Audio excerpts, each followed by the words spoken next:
Hi friends, ಎಲ್ಲರಿಗೂ ನಮಸ್ಕಾರ. ಉದ್ಯೋಗ ಮಾಹಿತಿ ಯೂಟ್ಯೂಬ್ ಚಾನಲ್ಗೆ ತಮಗೆಲ್ಲರಿಗೂ ಆತ್ಮೀಯ ಸ್ವಾಗತ. ಜಿಡಿ ಕಾನ್ಸ್ಟೇಬಲ್ ಹುದ್ದೆಗಳ ನೇಮಕಾತಿಗಾಗಿ SSCಯಿಂದ ಅಧಿಸೂಚನೆ ಹೊರಡಿಸಿರುವಂಥದ್ದು. ಅಧಿಸೂಚನೆಯ ಸಂಪೂರ್ಣ ಮಾಹಿತಿ ಈ ವಿಡಿಯೋದೊಳಗಿರ್ತದೆ, ಹಾಗಾಗಿ ವಿಡಿಯೋ ಸ್ಕಿಪ್ ಮಾಡಲಾರ್ದಂಗೆ ಕೊನೆ ತನಕ ನೋಡ್ರಿ.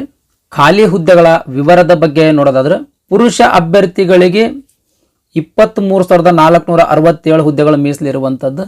ಮಹಿಳಾ ಅಭ್ಯರ್ಥಿಗಳಿಗೆ 2,020 ಹುದ್ದೆಗಳು ಖಾಲಿ ಇರುವಂಥದ್ದು ಸ್ನೇಹಿತರೆ. ಅಂದ್ರೆ ಈ GD ಪೊಲೀಸ್ ಕಾನ್ಸ್ಟೇಬಲ್ ಹುದ್ದೆಗಳಿಗೆ ಮಹಿಳೆಯರು ಮತ್ತು ಪುರುಷರು ಇಬ್ಬರು ಅಭ್ಯರ್ಥಿಗಳ ಅರ್ಜಿ ಸಲ್ಲಿಸಬಹುದು ಸ್ನೇಹಿತರೆ. ಭಾರತದಾದ್ಯಂತ ಒಟ್ಟಾರೆಯಾಗಿ 25,487 ಹುದ್ದೆಗಳು ಖಾಲಿ ಇರುವಂಥದ್ದು. ಯಾವ್ಯಾವ ಕ್ಯಾಟಗರಿಗೆ ಎಷ್ಟೆಷ್ಟು ಹುದ್ದೆಗಳು ಖಾಲಿ ಅದಾವ ಅಂತ ಇಲ್ಲಿ ಹುದ್ದೆಗಳ ವರ್ಗೀಕರಣ ಕೊಟ್ಟರ ಸ್ನೇಹಿತರೆ. ದಯಮಾಡಿ ವಿಡಿಯೋ ಪಾಸ್ ಮಾಡಿ ನೋಡ್ರಿ. ಈ GD ಕಾನ್ಸ್ಟೇಬಲ್ ಹುದ್ದೆಯ ವೇತನ ಶ್ರೇಣಿಯ ಬಗ್ಗೆ ನೋಡೋದಾದ್ರೆ, ಪ್ರತಿ ತಿಂಗಳಿಗೆ 21,700 ರೂಪಾಯಿ ಬೇಸಿಕ್ ಪೇಮೆಂಟ್ ಇರುವಂಥದ್ದು ಸ್ನೇಹಿತರೆ. ಇನ್ ಅಡಿಷನ್ ಆಗಿ ಅಲವೆನ್ಸಸ್ಗಳು ಕೂಡ ನೀಡಲಾಗ್ತದೆ. ಅಲವೆನ್ಸಸ್ ಎಲ್ಲ ಸೇರಿದ್ರೆ 35,000 ರೂಪಾಯಿ ತನಕ ಪೇಮೆಂಟ್ ನಿಮ್ಮ ಕೈ ಸಿಗಬಹುದು. ಈ ಹುದ್ದೆಗಳಿಗೆ SSC ಅಫೀಷಿಯಲ್ ವೆಬ್ಸೈಟ್ಗೆ ಹೋಗಿ ಆನ್ಲೈನ್ ಮುಖಾಂತರ ಅರ್ಜಿ ಸಲ್ಲಿಸಬೇಕು ಸ್ನೇಹಿತರೆ. ಅರ್ಜಿ ಸಲ್ಲಿಸ್ಲಾಕ ಪ್ರಾರಂಭ ದಿನಾಂಕ ಡಿಸೆಂಬರ್ 1, 2025. ಅರ್ಜಿ ಸಲ್ಲಿಸ್ಲಾಕ ಕೊನೆಯ ದಿನಾಂಕ ಡಿಸೆಂಬರ್ 31, 2025 ಆಗಿರ್ತದೆ. ಇನ್ನು ಅರ್ಜಿ ಸಲ್ಲಿಸಬೇಕಾದ್ರೆ ಏನಾದರೂ ತಪ್ಪು ಮಾಹಿತಿಯೊಂದಿಗೆ ಅರ್ಜಿ ಸಲ್ಲಿಸಿದ್ರಿ ಅಂತ ತಿಳ್ಕೊಳ್ರಿ. ಆ ಅರ್ಜಿಯನ್ನ ಕರೆಕ್ಷನ್ ಮಾಡಿಕೊಳ್ಳುವುದಕ್ಕಾಗಿಯೂ ಕೂಡ 3 ದಿನ ಸಮಯಾವಕಾಶ ಕೊಡ್ತಾರೆ. ಜನವರಿ 8ರಿಂದ ಜನವರಿ 10 ತನಕ ಈ ರೀತಿ 3 ದಿನ ಸಮಯಾವಕಾಶ ಕೊಡ್ತಾರೆ. ಈ 3 ದಿನದೊಳಗೆ ನಿಮ್ದು ಅಪ್ಲಿಕೇಶನ್ ಅನ್ನ ಕರೆಕ್ಷನ್ ಮಾಡ್ಕೊಳ್ಬಹುದು. ನೆಕ್ಸ್ಟ್, ಈ ಹುದ್ದೆಗಳಿಗೆ ಸ್ಪರ್ಧಾತ್ಮಕ ಪರೀಕ್ಷೆಯ ಮೂಲಕ ನೇಮಕಾತಿ ಮಾಡ್ಕೊಳ್ತಾರ. ಇನ್ನು ಸ್ಪರ್ಧಾತ್ಮಕ ಪರೀಕ್ಷೆ ಯಾವಾಗ ಇರ್ತದ ಅಂತ ಒಂದು ಟೆಂಟೇಟಿವ್ ಡೇಟ್ ಕೊಟ್ಟಾರೆ. ಅಂದ್ರೆ ಫೆಬ್ರವರಿಯಿಂದ ಏಪ್ರಿಲ್ 2026ರಲ್ಲಿ ಈ ತಿಂಗಳ ಎಕ್ಸಾಮ್ ನಡೆಸಬಹುದು ಅಂತ ಟೆಂಟೇಟಿವ್ ತಿಂಗಳ ಕೊಟ್ಟಿರುವಂಥದ್ದು ಸ್ನೇಹಿತರೆ. ನೆಕ್ಸ್ಟ್, ಈ GD ಕಾನ್ಸ್ಟೇಬಲ್ ಹುದ್ದೆಗಳಿಗೆ ಯಾವ ಆಧಾರದ ಮೇಲೆ ನೇಮಕಾತಿ ಮಾಡ್ಕೊಳ್ತಾರ ಅಂತ ಅನ್ನೋದ್ರ ಬಗ್ಗೆ ನೋಡಿದ್ರೆ, ಕಂಪ್ಯೂಟರ್ ಬೇಸ್ಡ್ ಎಕ್ಸಾಮಿನೇಷನ್ ಅಂತ ತಗೊಳ್ತಾರೆ ಸ್ನೇಹಿತರೆ. ಕಂಪ್ಯೂಟರ್ ಬೇಸ್ಡ್ ಎಕ್ಸಾಮಿನೇಷನ್ ಅಂತ ತಗೊಳ್ತಾರ. ಆಮೇಲೆ physical standard test, physical efficiency test, detailed medical examination, review medical examination, document verification, ಇವಿಷ್ಟು ಹಂತಗಳ ಆಧಾರದ ಮೇಲೆ ಈ GD ಕಾನ್ಸ್ಟೇಬಲ್ ಹುದ್ದೆಗಳನ್ನು ನೇಮಕಾತಿ ಮಾಡ್ಕೊಳ್ತಾರೆ. ನೆಕ್ಸ್ಟ್, ವಯೋಮಿತಿಯ ಬಗ್ಗೆ ನೋಡೋದಾದ್ರೆ, ಈ ಹುದ್ದೆಗಳಿಗೆ ಅರ್ಜಿ ಸಲ್ಲಿಸಬೇಕಾಗಿತ್ತಂದ್ರೆ ಕನಿಷ್ಠ 18 ವರ್ಷ ವಯಸ್ಸಾಗಿರ್ಬೇಕು, ಗರಿಷ್ಠ 23 ವರ್ಷ ಮೀರಿರಬಾರ್ದು. ಈ ಕಟ್ ಆಫ್ ಡೇಟ್ ಏನದಲ್ಲ, ಜನವರಿ 1, 2026 ಆಗಿರುವಂಥದ್ದು ಸ್ನೇಹಿತರೆ. ಅಂದ್ರೆ ಜನವರಿ 1, 2026ಕ್ಕೆ ನಿಮ್ದು ವಯಸ್ಸು 18 ಆಗಿರ್ಬೇಕು ಸ್ನೇಹಿತರೆ. ಇನ್ನು ಗರಿಷ್ಠ ವಯೋಮಿತಿ 23 ವರ್ಷ ಮೀರಿರಬಾರ್ದು. ಈ ಗರಿಷ್ಠ ವಯೋಮಿತಿಯ ಮೇಲೆ ಇನ್ ಅಡಿಷನ್ ಆಗಿ ಏಜ್ ರಿಲ್ಯಾಕ್ಸೇಷನ್ ನೀಡಲಾಗ್ತದ್ರಿ. ಅಂದ್ರೆ ವಯೋಮಿತಿ ಸಡಿಲಿಕೆ ನೀಡಲಾಗ್ತದೆ. ವಯೋಮಿತಿ ಸಡಿಲಿಕೆ ಬಗ್ಗೆ ನೋಡೋದಾದ್ರೆ, SC ಮತ್ತು ST ಕ್ಯಾಟಗರಿ ಅಭ್ಯರ್ಥಿಗಳಿಗೆ 5 ವರ್ಷಗಳು, OBC ಕ್ಯಾಟಗರಿ ಅಭ್ಯರ್ಥಿಗಳಿಗೆ 3 ವರ್ಷಗಳು, ಮಾಜಿ ಸೈನಿಕ ಅಭ್ಯರ್ಥಿಗಳಿಗೆ ಎಷ್ಟು ವರ್ಷ ಸೈನ್ಯದೊಳಗೆ ಸೇವೆ ಸಲ್ಲಿಸಿರ್ತಾರೋ ಅದ್ರ ಮೇಲೆ ಇನ್ ಅಡಿಷನ್ ಆಗಿ 3 ವರ್ಷಗಳು. ಈ ರೀತಿ ಗರಿಷ್ಠ ವಯೋಮಿತಿಯ ಮೇಲೆ ಇನ್ ಅಡಿಷನ್ ಆಗಿ ಏಜ್ ರಿಲ್ಯಾಕ್ಸೇಷನ್ ನೀಡಲಾಗ್ತದೆ. ನೆಕ್ಸ್ಟ್, ಎಜುಕೇಶನ್ ಕ್ವಾಲಿಫಿಕೇಶನ್ ಬಗ್ಗೆ ನೋಡೋದಾದ್ರೆ, 10ನೇ ತರಗತಿ ಪಾಸ್ ಮಾಡಿರ್ತಕ್ಕಂಥ ಎಲ್ಲಾ ಅಭ್ಯರ್ಥಿಗಳು ಈ GD ಕಾನ್ಸ್ಟೇಬಲ್ ಹುದ್ದೆಗಳಿಗೆ ಅರ್ಜಿ ಸಲ್ಲಿಸಬಹುದ್ರಿ. ನೆಕ್ಸ್ಟ್, ಅರ್ಜಿ ಶುಲ್ಕದ ಬಗ್ಗೆ ನೋಡೋದಾದ್ರೆ, ಮಹಿಳಾ ಅಭ್ಯರ್ಥಿಗಳಿಗೆ, SC ST ಮತ್ತು ಮಾಜಿ ಸೈನಿಕ ಅಭ್ಯರ್ಥಿಗಳಿಗೆ ಯಾವುದೇ ರೀತಿಯ ಅರ್ಜಿ ಶುಲ್ಕ ಇರಂಗಿಲ್ಲ ಸ್ನೇಹಿತರೆ. ಈ ಕ್ಯಾಟಗರಿಗಳನ್ನು ಹೊರತುಪಡಿಸಿ ಉಳಿದಿರ್ತಕ್ಕಂಥ ಎಲ್ಲಾ ಕ್ಯಾಟಗರಿ ಅಭ್ಯರ್ಥಿಗಳಿಗೆ 100 ರೂಪಾಯಿ ಅರ್ಜಿ ಶುಲ್ಕ ಇರ್ತದೆ. ಅರ್ಜಿ ತಿದ್ದುಪಡಿ ಮಾಡ್ಕೊಳಕ್ 3 ದಿನ ಸಮಯಾವಕಾಶ ಇರ್ತದ ಅಂತ ಹೇಳಿದ್ದೆ ಸ್ನೇಹಿತರೆ. ಅಂದ್ರೆ ಜನವರಿ 8ರಿಂದ ಜನವರಿ 10 ತನಕ ನೀವು ನಿಮ್ಮ ಅರ್ಜಿಯಲ್ಲಾಗಿರ್ತಕ್ಕಂಥ ಯಾವುದೇ ತಪ್ಪನ್ನ ತಿದ್ದುಪಡಿ ಮಾಡ್ಕೊಳ್ಬಹುದು. ಮೊದಲನೇ ಬಾರಿಗೆ ನಿಮ್ದು ಅಪ್ಲಿಕೇಶನ್ ನಲ್ಲಿರುವಂಥ ತಪ್ಪನ್ನು ತಿದ್ದುಪಡಿ ಮಾಡಿ ರೀಸಬ್ಮಿಟ್ ಮಾಡಿದ್ರೆ 200 ರೂಪಾಯಿ ಅರ್ಜಿ ಶುಲ್ಕ ಆಗ್ತದ್ರಿ. ಮತ್ತೊಮ್ಮೆ 200 ರೂಪಾಯಿ ತುಂಬಕ್ಕೆ ನೀವು ಈ ರೀಸಬ್ಮಿಟ್ ಮಾಡಿದ ಮೇಲೆಯೂ ನೀವು ಅಪ್ಲಿಕೇಶನ್ ಕರೆಕ್ಷನ್ ಮಾಡ್ಕೊಳ್ಳೋದಿತ್ತು ಅಂತ ತಿಳ್ಕೊಳ್ರಿ. ಅಂದ್ರೆ 2ನೇ ಟೈಮ್ ಅಥವಾ 3ನೇ ಟೈಮ್ ಅಪ್ಲಿಕೇಶನ್ ಎಡಿಟ್ ಮಾಡಬೇಕಾಗಿತ್ತಂದ್ರೆ 500 ರೂಪಾಯಿ ಎಡಿಟಿಂಗ್ ಫೀಸನ್ನು ತುಂಬಬೇಕಾಗ್ತದೆ ಸ್ನೇಹಿತರೆ. ಅಪ್ಲಿಕೇಶನ್ ಫೀ ಹೊರತುಪಡಿಸಿ ಇನ್ ಅಡಿಷನ್ ಆಗಿ ಈ ಶುಲ್ಕವನ್ನು ತುಂಬಿ ನೀವು ಅಪ್ಲಿಕೇಶನ್ ಅನ್ನ ಕರೆಕ್ಷನ್ ಮಾಡ್ಕೊಳ್ಬೇಕಾಗ್ತದೆ. ಹಾಗಾಗಿ ಅಪ್ಲಿಕೇಶನ್ ಹಾಕಬೇಕಾದ್ರೆ ಕರೆಕ್ಟ್ ಆಗಿ ಅಪ್ಲಿಕೇಶನ್ ಹಾಕ್ರಿ ಸ್ನೇಹಿತರೆ. ಅಂದ್ರೆ SSLCಯಲ್ಲಿ ಡೀಟೇಲ್ಸ್ ಏನು ಕೊಟ್ಟಿರ್ತಾರಲ್ರಿ ಅದ್ರ ಪ್ರಕಾರ ಪ್ರತಿಯೊಂದನ್ನು ನೀಟಾಗಿ ಕರೆಕ್ಟಾಗಿ ನೋಡಿ ಅರ್ಜಿ ಸಲ್ಲಿಸ್ರಿ. ನೆಕ್ಸ್ಟ್, ಎಕ್ಸಾಮಿನೇಷನ್ ಸೆಂಟರ್ಸ್ಗಳ ಬಗ್ಗೆ ನೋಡೋದಾದ್ರೆ, ಅಂದ್ರೆ ಈ ಹುದ್ದೆಗಳಿಗೆ ಸ್ಪರ್ಧಾತ್ಮಕ ಪರೀಕ್ಷೆಯ ಮೂಲಕ ನೇಮಕಾತಿ ಮಾಡ್ಕೊಳ್ತಾರೆ. ಆ ಸ್ಪರ್ಧಾತ್ಮಕ ಪರೀಕ್ಷೆ ಎಲ್ಲಿ ನಡೆಸ್ತಾರ ಅಂತ ಅನ್ನೋದ್ರ ಬಗ್ಗೆ ನೋಡೋದಾದ್ರೆ, ಕರ್ನಾಟಕದೊಳಗ ಬೆಂಗಳೂರು, ಬೆಳಗಾವಿ, ಧಾರವಾಡ, ಹುಬ್ಬಳ್ಳಿ, ಕಲಬುರಗಿ ಅಥವಾ ಗುಲ್ಬರ್ಗ, ಮಂಗಳೂರು, ಮೈಸೂರು, ಶಿವಮೊಗ್ಗ, ಉಡುಪಿ ಇವಿಷ್ಟು ಸ್ಥಳಗಳಲ್ಲಿ ಎಕ್ಸಾಮಿನೇಷನ್ ಸೆಂಟರ್ಸ್ ಇರುವಂಥದ್ದು ಸ್ನೇಹಿತರೆ. ನೆಕ್ಸ್ಟ್ ಎಕ್ಸಾಮಿನೇಷನ್ ಬಗ್ಗೆ ನೋಡೋದಾದ್ರೆ ಕಂಪ್ಯೂಟರ್ ಬೇಸ್ಡ್ ಎಕ್ಸಾಮಿನೇಷನ್ ಇರುವಂಥದ್ದು ಇದು.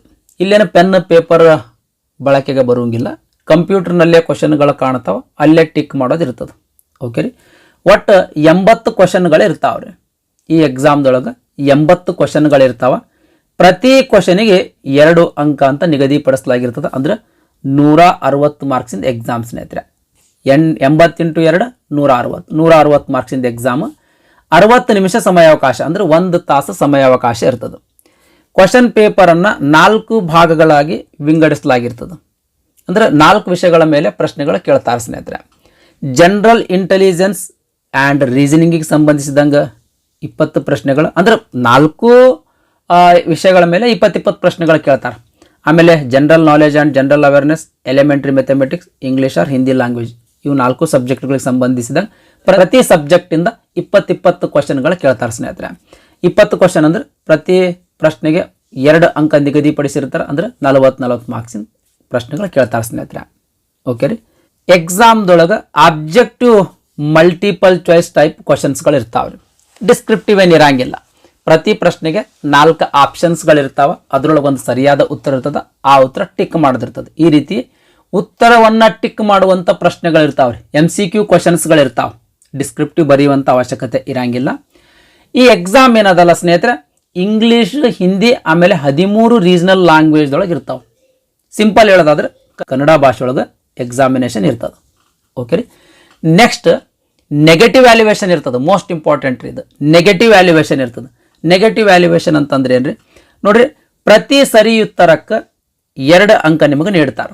ಇನ್ ಕೇಸ್ ನೀವು 10 ಸರಿ ಉತ್ತರ ನೀಡಿರಿ ಅಂತ ತಿಳ್ಕೊಡ್ರಿ, ಅಂದ್ರೆ 10 ಪ್ರಶ್ನೆಗಳಿಗೆ ಸರಿ ಉತ್ತರ ಟಿಕ್ ಮಾಡಿರಿ ಅಂತಂದ್ರೆ 20 ಅಂಕ ನೀಡ್ತಾರೆ. ನಿಮ್ಗೆ 20 ಅಂಕ ನಿಮಗೆ ನೀಡ್ತಾರೆ. ಇನ್ ಕೇಸ್ ಸರಿಯಾದ ಉತ್ತರ ನೀಡುವಲ್ಲಿ ತಪ್ಪು ಉತ್ತರ ನೀಡಿರಿ ಅಂತ ತಿಳ್ಕೊಳ್ರಿ, ಪ್ರತಿ ತಪ್ಪು ಉತ್ತರಕ್ಕೆ ನೀವು ತೆಗೆದುಕೊಂಡಿರ್ತಕ್ಕಂಥ ಅಂಕಗಳಲ್ಲಿ 0.5 ಮಾರ್ಕ್ಸ್ ಅಂದ್ರೆ ಅರ್ಧ ಮಾರ್ಕ್ಸ್ ಡಿಡಕ್ಟ್ ಮಾಡ್ತಾರೆ ಸ್ನೇಹಿತರೆ. ಇನ್ ಕೇಸ್ 10 ಕ್ವಶನ್ಸ್ ಏನಾದರೂ ನೀವು ತಪ್ಪು ಟಿಕ್ ಮಾಡಿರಿ ಅಂತ ತಿಳ್ಕೊಳ್ರಿ, 5 ಮಾರ್ಕ್ಸ್ ನೀವು ತೆಗೆದುಕೊಂಡಿರ್ತಕ್ಕಂಥ ಅಂಕಗಳಲ್ಲಿ ಡಿಡಕ್ಟ್ ಮಾಡ್ತಾರೆ. ಈ ರೀತಿ ನೆಗೆಟಿವ್ ವ್ಯಾಲ್ಯುವೇಷನ್ ಇರುವಂಥದ್ದು ಸ್ನೇಹಿತರೆ. ಓಕೆ ರೀ. ನೆಕ್ಸ್ಟ್ ಈ ಕಂಪ್ಯೂಟರ್ ಬೇಸ್ಡ್ ಎಕ್ಸಾಮಿನೇಷನ್ದೊಳಗೆ ಮಿನಿಮಮ್ ಕಟ್ ಆಫ್ ಮಾರ್ಕ್ಸ್ ತೊಗೊಳ್ಬೇಕು ನೀವು. Minimum cut off marks SSC ಅವರೇ ಡಿಸೈಡ್ ಮಾಡಿರುವಂಥದ್ದು. ಮಿನಿಮಮ್ ಕಟ್ ಆಫ್ ಮಾರ್ಕ್ಸ್ ಅಂದ್ರೆ ಎಷ್ಟು? ಜನರಲ್ ಕ್ಯಾಟಗರಿ ಅಭ್ಯರ್ಥಿಗಳಿದ್ರೆ ಅಂತ ತಿಳ್ಕೊಡ್ರಿ 30% ಅಂಕಗಳು ತೊಗೊಳ್ಬೇಕು. 160 ಮಾರ್ಕ್ಸಿನ ಎಕ್ಸಾಮ್ ಇರ್ತದೆ. ಇದ್ರದ್ದು 30% ಅಂಕಗಳು ತೊಗೋಬೇಕು ಸ್ನೇಹಿತರೆ. 30% ಅಂಕಗಳಂದ್ರೆ ಎಷ್ಟು ತೊಗೊಳ್ಬೇಕ್ರಿ? 48 ಮಾರ್ಕ್ಸ್ ತೊಗೊಳ್ಬೇಕು.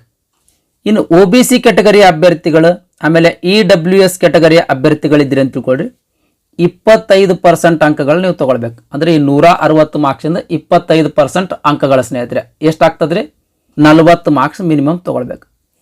ಇನ್ನು SC ಅಥವಾ ST ಕ್ಯಾಟಗರಿಯ ಅಭ್ಯರ್ಥಿಗಳಿದ್ರಿ ಅಂತಂದ್ರೆ 20% ಅಂಕಗಳು ತೊಗೋಬೇಕು. ಅಂದ್ರೆ 32 ಮಾರ್ಕ್ಸ್ ಮಿನಿಮಮ್ ತೊಗೊಳ್ಬೇಕು. ಈ ಮಿನಿಮಮ್ ಮಾರ್ಕ್ಸ್ ನೀವೇನಾದರೂ ತೊಗೊಂಡ್ರಿ ಅಂತ ತಿಳ್ಕೊಳ್ರಿ, ನೆಕ್ಸ್ಟ್ ನಿಮ್ಗೆ ಫಿಸಿಕಲ್ ಎಫಿಷಿಯನ್ಸಿ ಟೆಸ್ಟ್ ಆಮೇಲೆ ಫಿಸಿಕಲ್ ಸ್ಟ್ಯಾಂಡರ್ಡ್ ಟೆಸ್ಟಿಗೆ ಎಲಿಜಿಬಲ್ ಮಾಡ್ತಾರೆ ಸ್ನೇಹಿತರೆ. ನೆಕ್ಸ್ಟ್ ಇದು ಸೆಲೆಬಸ್ ಸ್ನೇಹಿತರೆ, ಸಬ್ಜೆಕ್ಟ್ ವೈಸ್ ಸೆಲೆಬಸ್ ಕೊಟ್ಟಿರುವಂಥದ್ದು. ದಯಮಾಡಿ ವಿಡಿಯೋ ಪಾಸ್ ಮಾಡಿ ನೋಡ್ರಿ, ಅಥವಾ ನೋಟಿಫಿಕೇಶನ್ ಲಿಂಕ್ ಈ ವಿಡಿಯೋದ ಡಿಸ್ಕ್ರಿಪ್ಷನ್ದಾಗ ಕೊಟ್ಟಿರ್ತೀನಿ ರೀ. ಆ ಲಿಂಕ್ ಮೇಲೆ ಕ್ಲಿಕ್ ಮಾಡೋದ್ರ ಮೂಲಕ ನೋಟಿಫಿಕೇಶನ್ ಡೌನ್ಲೋಡ್ ಮಾಡಿಕೊಂಡು ಈ ಸೆಲೆಬಸ್ ಅನ್ನು ಒಮ್ಮೆ ಕಂಪ್ಲೀಟ್ ಆಗಿ ಓದ್ಕೊಳ್ರಿ. ನೆಕ್ಸ್ಟ್ ಫಿಸಿಕಲ್ ಎಫಿಷಿಯನ್ಸಿ ಟೆಸ್ಟ್ ಆಮೇಲೆ ಫಿಸಿಕಲ್ ಸ್ಟ್ಯಾಂಡರ್ಡ್ ಟೆಸ್ಟ್ ಬಗ್ಗೆ ನೋಡೋದಾದ್ರೆ, ಮೊದಲನೇದಾಗಿ physical efficiency test. Physical efficiency test ಒಳಗೆ ರನ್ನಿಂಗ್ ಇರ್ತದೆ ಸ್ನೇಹಿತರೆ. ಈ ರನ್ನಿಂಗ್ ಅನ್ನು ನೀವು ಪಾಸ್ ಮಾಡಬೇಕಾಗ್ತದೆ.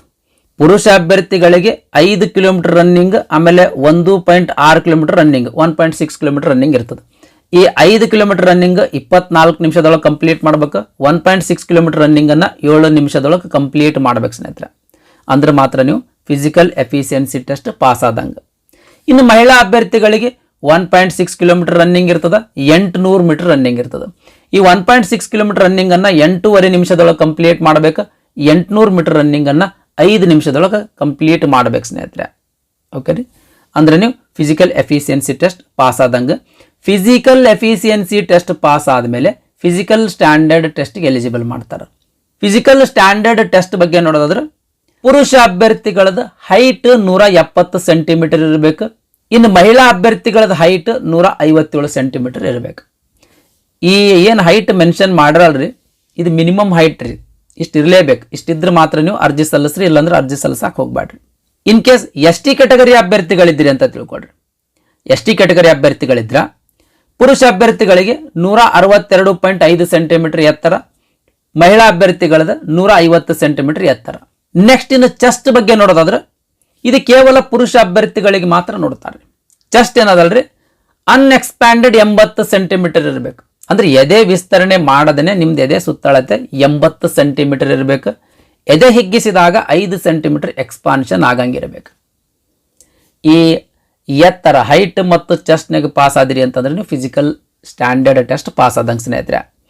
ನೆಕ್ಸ್ಟ್ ಈ ಚೆಸ್ಟ್ ಏನದಲ್ಲ ಸ್ನೇಹಿತರೆ, ಎಸ್ ಟಿ ಕ್ಯಾಟಗರಿಗೆ ಸ್ವಲ್ಪ ರಿಲ್ಯಾಕ್ಸೇಷನ್ ಅದ ರೀ. ಅಂದ್ರೆ ಅನ್ಎಕ್ಸ್ಪ್ಯಾಂಡೆಡ್ 80 ಬದಲಿ 76 ಸೆಂಟಿಮೀಟರ್. ಇನ್ನು ಮಿನಿಮಮ್ ಎಕ್ಸ್ಪಾನ್ಷನ್ ಅಂತೂ ಸೇಮ್ ಅದ. ಅಂದ್ರೆ 76 ಸೆಂಟಿಮೀಟರ್ ಎಸ್ ಟಿ ಕ್ಯಾಟಗರಿ ಅಭ್ಯರ್ಥಿಗಳದ ಎದೆ ಸುತ್ತಳತೆ ಇತ್ತು ಅಂತಂದ್ರೆ ಫಿಸಿಕಲ್ ಸ್ಟ್ಯಾಂಡರ್ಡ್ ಟೆಸ್ಟ್ ಪಾಸ್ ಆದಂಗೆ ಸ್ನೇಹಿತರೆ.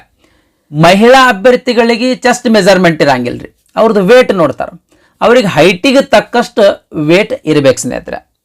ನೇಮಕಾತಿ ಯಾವ ರೀತಿ ಮಾಡ್ಕೊಳ್ತಾರ ಅಂತ ಅನ್ನೋದ್ರ ಬಗ್ಗೆ ನೋಡಿದ್ರೆ ಈ ಫಿಸಿಕಲ್ ಎಫಿಷಿಯನ್ಸಿ ಟೆಸ್ಟ್, ಆಮೇಲೆ ಫಿಸಿಕಲ್ ಸ್ಟ್ಯಾಂಡರ್ಡ್ ಟೆಸ್ಟ್ ಪಾಸ್ ಆಗಿ, ಆಮೇಲೆ ಈ ಕಂಪ್ಯೂಟರ್ ಬೇಸ್ಡ್ ಎಕ್ಸಾಮಿನೇಷನ್ದೊಳಗೆ ಅತಿ ಹೆಚ್ಚು ಅಂಕಗಳು ಯಾರು ಗಳಿಸಿರ್ತಿರಲ್ರಿ ಅಂತ ಅಭ್ಯರ್ಥಿಗಳನ್ನು ನೇಮಕಾತಿ ಮಾಡ್ಕೊಳ್ತಾರೆ. ಫಿಸಿಕಲ್ ಎಫಿಷಿಯನ್ಸಿ ಟೆಸ್ಟ್ ಆಮೇಲೆ ಸ್ಟ್ಯಾಂಡರ್ಡ್ ಟೆಸ್ಟ್ ಆದಮೇಲೆ ಮತ್ತೆ ಮೆಡಿಕಲ್ ಎಕ್ಸಾಮ್ ಇರ್ತದ್ರಿ. ಆಮೇಲೆ ಇದಾದ್ಮೇಲೆ ಡಾಕ್ಯುಮೆಂಟ್ ವೆರಿಫಿಕೇಶನ್ ಇರ್ತದೆ. ಅವೆಲ್ಲವನ್ನು ನೀವು ಪಾಸ್ ಮಾಡಬೇಕಾಗ್ತದೆ.